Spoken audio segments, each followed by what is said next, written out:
Nagsikat mi ni Kuya para paingon simple oh.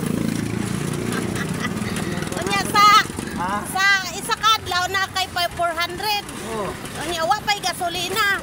Oo, ang imong kuan Anong hago lang sama? oh, hago lang. Oo.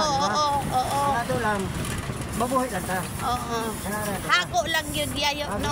Pero way problema kay way gasto sa gasolina. Ano ba labing kunin mo? Kaya exercise ande. Exercise. Ang exercise, na over po kayo exercise. Ako wala sa paggabi eh. Na-overgood ko si Kuya sa exercise. Kasi malapit ako rin. Ano siya ang kinabuhi nila sa pagsikat guys. Ano siya kay. Maling kamot. Oo. Unang maling kamot pa. Oo, gyud ya. Wala ginagmay basta karon. Oo. Marangal yun na panginabuhi ya. Tama kay